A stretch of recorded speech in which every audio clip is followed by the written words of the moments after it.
یہ ساری الحمدللہ ہم پڑھ چکے ہیں۔ اگلا جو باب جو ہے وہ مصنف نے باندھا ہے وہ ہے علم اور اس کے حاصل کرنے کی فضیلت، کیونکہ یہ علم ہے تو اس کی حاصل کرنے کی فضیلت فرماتے ہیں۔ اللہ تعالیٰ کا فرمان ہے وَقُلْ رَبِّ زِدْنِی عِلْمًا، اے حبیب آپ اللہ کی بارگاہ میں عرض کریں ہے میرے رب میرے علم میں اضافہ فرما، یعنی کہ اللہ خود سکھا رہا ہے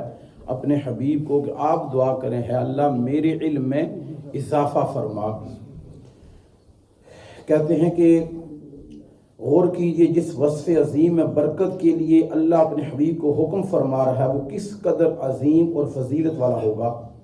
دوسرا فرمایا قل هل يستوي الذين يعلمون والذين لا يعلمون، اے حبیب آپ کہہ دیجئے کیا جاننے اور نہ جاننے والے برابر ہو سکتے ہیں؟ کیا صاحب علم اور وہ لوگ جن کے پاس علم نہیں ہے وہ برابر ہو سکتے ہیں؟ نہیں ہو سکتے ہیں۔ دوسرے مقام قرآن میں فرمایا یرفع اللہ الذین آمنوا منکم والذین اوتوا العلم درجات، اور اللہ تم میں سے کامل ایمان والوں کے اور جنہیں علم سے نوازا درجات بلند فرمائے گا، یعنی ایمان والے اور پھر جنہیں اللہ تعالیٰ نے ایمان والوں میں سے جنہیں علم عطا فرمایا ان کی درجات جو ہے وہ بلند فرماتا ہے۔ پھر فرمایا قرآن پاک ہی میں انما یخشی اللہ من عبادہ العلماء، اللہ کے بندوں میں سے فقط علماء ہی اس سے ڈرتے ہیں۔ اب تھوڑا سا اس کا موازنہ کیجئے گا کہ آپ کیونکہ ہماری تو جس محفل میں بھی جاتے ہیں علماء سے ملاقات ہوتی ہے، آپ علماء سے بھی ملاقات کر کے دیکھیں، ان کے ساتھ بھی ایک نشست رکھ کے دیکھیں، نعت خوانوں سے بھی آپ ایک نشست رکھ کے دیکھیں، نعت خوانوں سے بھی آپ بیٹھ کر دیکھیں، آپ کو خود موازنہ پتہ چل جائے گا کہ نعت خوان اور جو جس کو اللہ نے علم عطا فرمایا اس میں کیا فرق ہے۔ یعنی دونوں سے آپ ملیں، بیٹھیں، گفتگو کریں، 8-10 سے ملیں، آپ پھر موازنہ کریں کہ نعت خوان میں کیا فرق ہے اور صاحب علم میں کیا فرق ہے۔ یعنی جتنے بھی یہاں پر علماء آتے ہیں ان میں سے 99% وہ علماء ہیں جو اپنے مدارس چلا رہے ہیں، جبکہ جتنے بھی نعت خوان آتے ہیں ان میں سے 99% وہ ہے جو یہاں سے پیسہ لے کر جو ہے وہ عیاشیاں کرتے ہیں، ان کا کوئی یعنی کہ فیوچر پلان نہیں ہے، الا ماشاءاللہ کہ شاید کوئی ایک آدھو جیسے یہ خالد حسنین خالد رحمہ اللہ تعالیٰ، یہ کیونکہ عالم دین تھے یہ اور نعت خوانی کی طرف آگے، حالانکہ ان کی والد کی یہ خواہش تھی کہ میرا بیٹا جو ہے یہ علم ہی پڑھاتا رہے، تو انہوں نے کیا کیا ہے مدرسہ قائم کیا ہے۔ ورنہ جتنے بھی یہاں پر نعت خوان آتے ہیں آپ ان سے بیٹھیں، ان سے ملیں، پھر آپ اسی طرح علماء سے بھی بیٹھیں ملیں تو آپ کو خود فرق پتہ چل جائے گا کہ علماء کے اندر اور نعت خوانوں کے اندر کیا فرق ہے، اور کیوں ہم بار بار کہتے ہیں کہ آپ جو باہر سے نعت خوان آتے ہیں انہیں پروموٹ نہ کریں، کیوں کہ اہل سنت کا پیسہ ضیاع ہو رہا، وقت ضائع ہو رہا ہے، اور ہم نے جہاں پر پیسہ خرچ کرنا تھا وہاں پر نہیں کر رہے ہیں۔ حدیث شریف پیچھے جتنی باتیں ہوئی ہیں یہ قرآن میں ہے۔ اب حضرت مکحول مرسل روایت کرتے ہیں کہ رسول اللہ صلی اللہ علیہ وسلم کا فرمان ہے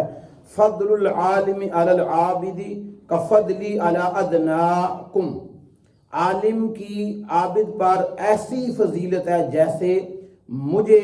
تمہارے کسی ادنا شخص پر فضیلت حاصل ہے۔ یعنی حضور صلی اللہ علیہ وسلم فرما رہے ہیں کہ عالم کی فضیلت عام شخص پر جس طرح ہے ایسے ہی ہے جیسے مجھے، یعنی کہ نبی صلی اللہ علیہ وسلم کو جو اللہ تعالیٰ نے ایک ادنا شخص پر فضیلت عطا فرمائی ہے، اتنی فضیلت ایک عالم کی ایک عام آدمی پر ہوتی ہے۔ کتنا فرق ہے، کتنا بڑا ڈیفرنس ہے۔ پھر آپ نے اس آیت کو تلاوت فرمایا انما یخشی اللہ من عبادہ العلماء، یعنی اللہ سے اس کے بندوں میں محض علماء ہی ڈرتے ہیں۔ پھر آپ نے فرمایا ان اللہ و ملائکتہ و اہل سماواتہ و ارضہ والنون فی البحر یصلون علی الذین یعلمون الناس الخیر، یعنی بے شک اللہ جل جلالہ اس کے فرشتے تمام آسمان اور زمین والے اور سمندر میں مچھلیاں اس شخص کے لیے دعائے رحمت کرتے ہیں جو لوگوں کو علم سکھاتا ہے، یعنی جو لوگوں کو علم سکھاتا ہے یہ سمندر کی مچھلیاں اس کے لیے دعا کرتی ہیں۔ کیوں کہ اللہ تعالیٰ نے ان کو جو ہے وہ یہ ہر ایک جتنی بھی مخلوقات ہیں نا، اللہ تعالیٰ نے ہر ایک کے ذمے کچھ نہ کچھ ڈیوٹیاں لگائی ہوئی ہیں. مخلوقات میں سے ہر مخلوق اپنی اپنی ڈیوٹی میں محو ہے، سوائے انسانوں کے. سوائے انسانوں، جس کے اللہ نے ڈیوٹی لگائی ہے وہ اپنی اپنی ڈیوٹی جو ہے وہ صبح سے شام تک وہ اسی طرح کر رہا ہے جیسے اس کو اللہ تعالیٰ نے ارشاد فرمایا. آگے ہے حضرت حسن بصری، امام حسن بصری سے روایت ہے، سئل رسول اللہ صلی اللہ علیہ وسلم الرجلین کان فی بنی اسرائیل، حضور سرور کائنات صلی اللہ علیہ وسلم سے سوال کیا گیا دو لوگوں کے بارے میں جو بنی اسرائیل میں سے ہیں. تو کانا فی بنی سے، جو بنی اسرائیل میں سے تھے، احدہما کان عالما، ان میں سے ایک جو تھا وہ عالم تھا. ایک عالم کے بارے میں سوال کیا گیا، یہ ایک شخص عالم ہے، یصلی المکتوبہ تھا، وہ کیا کرتا ہے کہ جو فرض نماز پڑھتا ہے، ثم یجلس، پھر بیٹھ جاتا ہے، فیعلم الناس الخیر، پھر لوگوں کو خیر کی باتیں سکھاتا ہے. یہ عالم کیا کرتا ہے، وہ صرف فرض نماز پڑھ کے لوگوں کو خیر کی باتیں سکھاتا ہے. اور فرمایا کہ والآخر، یعنی کہ جو دوسرا شخص ہے بنی اسرائیل کا، اس کے بارے میں حضور سرور کائنات صلی اللہ علیہ وسلم سے پوچھا گیا، وہ کیا کرتا ہے، یصوم النہار، وہ دن کو روزہ رکھتا ہے، ویقوم اللیل، اور رات کو قیام کرتا ہے. ان ایک شخص وہ ہے جو صرف نماز پڑھتا ہے، نماز کے بعد خیر کی بات، لوگوں کو خیر کی بلائی کی بات سکھاتا ہے. دوسرا وہ ہے جو دن کو روزہ رکھتا ہے، اور ویقوم اللیل، اور رات کو جاگتا رہتا ہے، نوافل پڑھتا ہے. ایہما افضل، یا رسول اللہ ان میں سے دونوں میں سے افضل کون ہے؟ یعنی ایک صرف نماز پڑھتا ہے، فرض نماز پڑھ کے تعلیم اور تعلم، دوسرا کیا کرتا ہے، وہ دن کو روزہ بھی رکھتا ہے، رات کو تہجد بھی پڑھتا ہے. تو حضور سرور کائنات صلی اللہ علیہ وسلم نے ارشاد فرمایا، فضل هذا العالم الذي يصلي المکتوبہ، فرمایا کہ یہ جو نماز فرض پڑھ کے لوگوں کو سکھانے کے لیے بیٹھ جاتا ہے، اسے دوسرے پر فضیلت حاصل ہے. ثم یجلس، وہ بیٹھ جاتا ہے، فیعلم الناس الخیر علی العابد، کہتے ہیں کہ وہ عابد پر جو ساری رات جو ہے عبادت کرتا رہتا ہے اور دن کو روزہ رکھتا ہے، کفضلی علی ادناکم رجلا،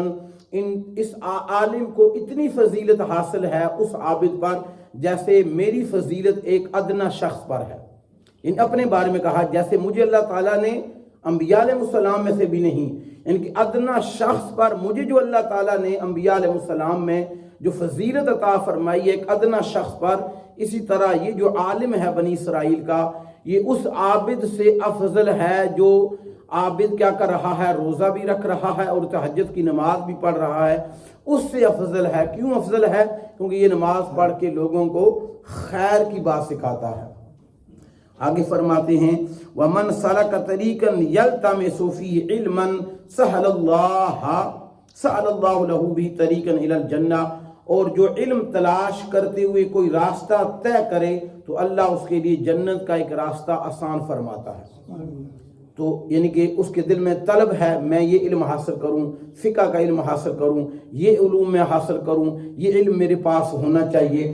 پھر حضور سرور کائنات صلی اللہ علیہ وسلم، اگلی جو بات ہے یہ بہت ہی جو ہے وہ ہم سب کے لیے، جس چیز کے ہم سب پیچھے پڑے ہوئے ہیں، کہ حضور نے فرمایا الدنیا ملعونۃ، دنیا جو ہے اللہ کے ذکر کے اس کے اطاعت کے علاوہ کیا ہے، دنیا ملعونہ ہے، یعنی کہ لعنت کی گئی ہے سوائے اللہ کے ذکر کے. الدنیا ملعونۃ وملعون ما فیہا، یعنی دنیا اور اس کے اندر جو کچھ بھی ہے اللہ نے ہر چیز پر جو ہے وہ ملعون سے یہاں پر مراد ہے اللہ تعالیٰ اس پر رحمت نہیں فرماتا ہے. تو کیا ہے، الا فیہا ذکر اللہ تعالی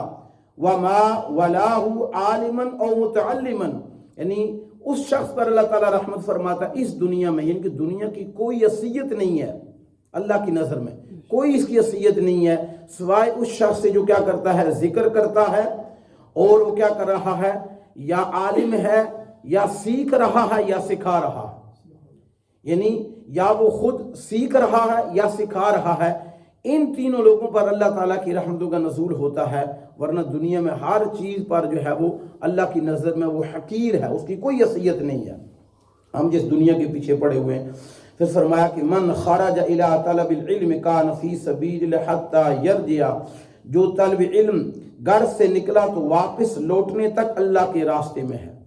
یعنی اب طالب علم سے مراد وہ نہیں ہے جو مدرسے میں بیٹھا ہوا ہے، یعنی آپ مسجد میں آپ کی نیت یہ ہے میں جا کر نماز پڑھوں گا، ساتھ دینی مسائل سیکھوں گا، یہ آپ کی جو سیکھنے کی نیت ہے، یا مجھے جو کچھ بھی سیکھنے کو ملا مسجد سے وہ میں سیکھوں گا، مسجد میں باجماعت نماز پڑھوں گا، تو آپ کو باجماعت نماز پڑھنے کی بھی فضیلت ملے گی، اور اگر آپ مسجد میں آئے کوئی درس ہو رہا تھا یا نہیں ہو رہا تھا تب بھی آپ کی نیت پر آپ کو اللہ تعالیٰ اجر عطا فرمائے گا۔ اگر تو آپ نے سیکھ لیا ہے تو اس پر اجر ہے، اگر وہاں پر درس نہیں ہے، مثلا کسی نماز کے بعد درس نہیں ہے لیکن آپ کی نیت یہ تھی یار میں مسجد میں جاؤں گا، مجھے اگر کوئی سیکھنے کی بات ملی تو میں اس پر سیکھ کر عمل کروں گا، تو یہ بھی کیا ہے، یعنی کہ آپ کے دل میں سیکھنے کی طلب ہے۔ پیارے آقا صلی اللہ علیہ وسلم نے ارشاد میں فضل العلم احب الی من فضل عبادت وخیر دینکم الورع، میرے نزدیک علم کی فضیلت عبادت کی فضیلت سے زیادہ پسندیدہ ہے، اور تمہارے دین کی سب سے بہترین خوبی ورع یعنی شبہات سے بچنا۔ یہاں پر شبہ پڑ جائے نا کہ یہ رزق پتہ نہیں حلال ہے کہ حرام ہے، اس کو چھوڑ دینا یہ ورع ہے۔ یعنی ایک تو وہ ہے نا حدیث شریف میں یہ ہے کہ جس کا خلاصہ یہ حضور سرور کائنات صلی اللہ علیہ وسلم نے ارشاد فرمایا اللہ نے حرام اور حلال کو واضح کر دیا ہے، یعنی یہ حرام ہے یہ حلال ہے، پھر اس کے درمیان کچھ ایسی چیزیں ہیں جو شبہات ہیں جن میں یعنی کہ آپ کو نہیں پتا ہے یہ حرام ہے یہ حلال ہے، تو ورع کیا ہے، تقویٰ کیا ہے، آپ حرام سے تو بچ رہے ہیں لیکن آپ اس سے بھی بچ رہے ہیں جس میں شبہ ہے،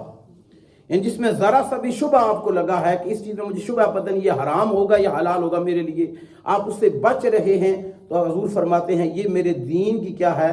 یہی خوبی ہے، یعنی اسلام کی یہی خوبی ہے جو اس کے ماننے والے جہاں پر وہ شبہ دیکھیں گے وہ اس سے بچ جائیں گے۔ شبہ والی چیز دیکھیں یار اس میں ذرا شبہ ہے کہ یہ کام کرنے سے میری نیکی نہ ضائع ہو جائے، میرا عمل نہ ضائع ہو جائے، مجھ سے پوچھا نہ جائے، آپ نے اس کو ترک کر دیا، میں اسے نہیں کرتا ہوں، میں اس سے جو ہے وہ اس کے قریب نہیں جاتا ہوں۔ اب یہ جتنی بھی اس بات کے اندر جو ہے وہ حدیثیں اور قرآن کی روشنی میں آگے انہوں نے لکھا ہے کہ اللہ تعالی ہمیں ان فضائل کو سمجھنے کی توفیق عطا فرمائے، اور اللہ تعالی ہمیں دین کو سیکھنے کی توفیق عطا فرمائے۔